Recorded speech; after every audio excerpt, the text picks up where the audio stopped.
हाँ हर्ष, मैं तुमसे शादी करूँगी, पर मैं तुमको अपने बारे में एक सच्चाई बताना चाहती हूँ जो मैंने तुमसे छुपा कर रखी है। तभी उनके बीच में ही वो किन्नर आ जाती है। शक्ति, तेरी हिम्मत कैसे हुई ऐसा करने की? वो किन्नर शक्ति को खींचकर गांव के जमींदार के पास ले जाती है। हर्ष भी वहां शक्ति को बचाने के लिए पहुंच जाता है। जमींदार शक्ति और हर्ष के प्यार के बारे में सुनकर गुस्से में आ जाता है और शक्ति को गांव के बाहर निकालने की सजा देता है। शक्ति ये बात सहन नहीं कर पाती और कुएं में कूदकर अपनी जान दे देती है। जमींदार हर्ष की शादी गांव की एक लड़की से करवा देता है, पर हर्ष इस शादी से खुश नहीं होता। शक्ति अपना बदला लेने के लिए मरने के बाद किन्नर चुड़ैल बन जाती है। अब मैं इन गांव वालों को नहीं छोड़ूंगी, अब इनसे मैं अपने प्यार का बदला लूंगी। किन्नर चुड़ैल गांव वालों को परेशान करना शुरू कर देती है। एक बार वो रात को गांव के खेतों में पहुंच जाती है और वहां आग लगा देती है। सारी फसल जल के राख हो जाती है।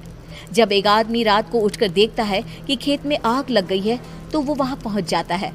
वो देखता है कि खेतों के बीचों बीच एक किन्नर चुड़ैल खड़ी है और वहां खड़े होकर ताली बजा रही है। गांव वाला किन्नर चुड़ैल को देखकर बेहोश हो जाता है। जब सुबह उस आदमी को होश आता है तो वो सीधा जमींदार के पास जाता है।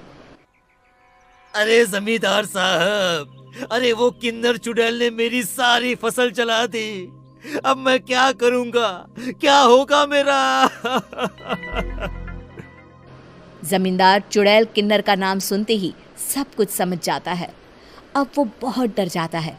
उसी रात को जब जमींदार डर के मारे अपने कमरे में सो नहीं पाता, तभी वहां अचानक से किन्नर चुड़ैल आ जाती है। किन्नर चुड़ैल जोर जोर से जमींदार के आगे खड़ी होकर हंसने लगती है और ताली बजाने लगती है। जमींदार उस डरावनी किन्नर चुड़ैल को देखकर बहुत डर जाता है। तूने मेरे साथ बहुत बुरा किया, अब मैं तुझे जान से मार दूंगी। नहीं नहीं नहीं नहीं नहीं, मुझे माफ कर दो, मुझे मत मारो। मैं कभी ऐसा दोबारा नहीं करूंगा। अब तुम जो बोलोगी वही मैं करूंगा।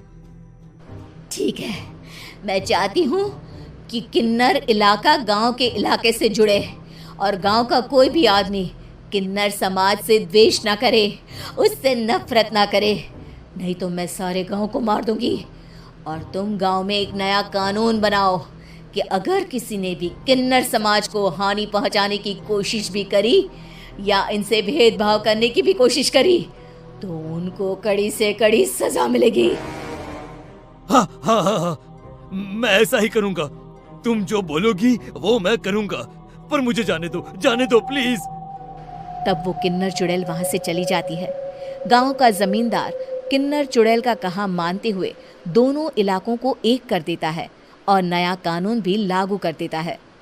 तब से वहां किन्नर समाज और बाकी गांव वाले शांतिपूर्वक रहने लगते हैं।